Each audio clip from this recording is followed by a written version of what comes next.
My name is Daniel Alderman, and this is the PIDP 3240 digital project, and it's all about how to choose an electric guitar.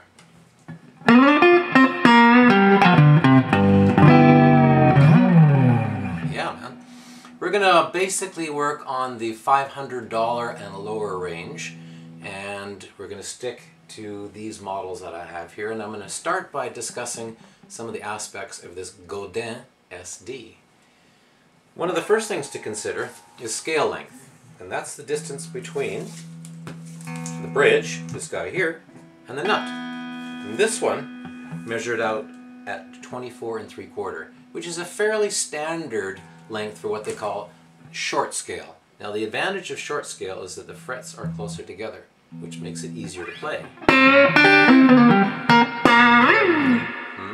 Okay. Another consideration with respect to the selection of your electric guitar is what's called pickups. And these things here are pickups. They sense the strings and they transmit that sound to the amp. I would probably recommend a versatile set of pickups. And this one has 3, and I'll show you the differences. In the neck position, that's here, it has a kind of a mellow sound. In the bridge position, which is right here, it's much brighter. Okay, so when you're selecting your electric guitar, consider the variety of tones that you can possibly get. This one has quite a few, in fact. It actually has 5.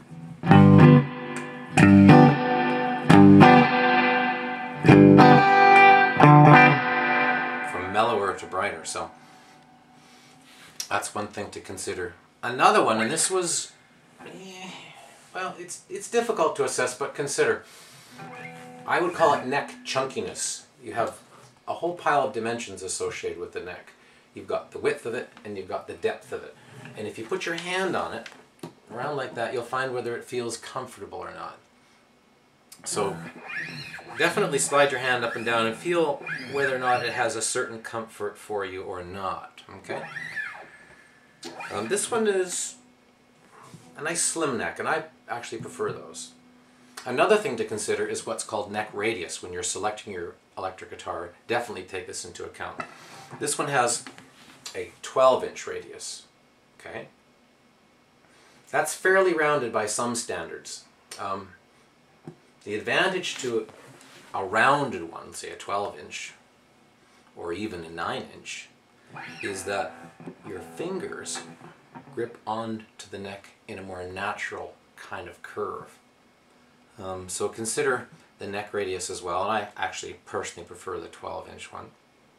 Another thing, and this is a pretty deep subject, so I won't go into it too much, is the bridge configuration. I'll just talk about it briefly. This is a floating bridge, and the advantage of that is that you can actually change the pitch.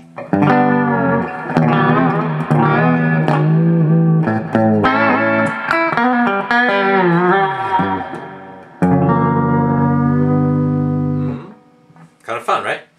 The disadvantage to the floating bridge, though, is that if you bend a string like this,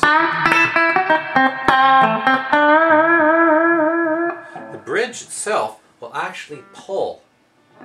It's pretty hard to see, making it harder to bend strings. So if you're having difficulty bending strings, or for that matter keeping your guitar in tune, you'll find that the floating bridge, this style here, is not the best choice. There's something called a fixed bridge, which we'll talk about in a minute, and that one doesn't have those issues. So, but I gotta admit, the floating bridge is fun. Okay, a big one over time is comfort. Now I have to say that, you know, when you go into the store and you're looking at guitars and stuff, it's going to be difficult to assess comfort in a short period of time, but I'll run through a few of the things. One of them, and this particular guitar has a really great one, is called the tummy cut. That's right here. It's a route or a bevel in the back, and the advantage is it goes right into your stomach. And if you got a big stomach, even better. But even people that don't, you'll find that it contours to your body better. Not all guitars have a tummy cut, by the way, and I'll show you some that don't. Okay, another thing to consider is many guitars, and this one has it, is a very subtle route here on the top. And the advantage of that is it allows your arm to rest nicely there. So if you're looking for comfort considerations, one of them is the tummy cut. Another one is the top body route for the arm, okay? Another thing as it relates to comfort is this neck body joint. This is a bolt-on, by the way. This one actually has a route here. And you might say, well, it doesn't seem to serve any purpose, and it doesn't appear to unless or until your hand slides up to the higher frets, such as so.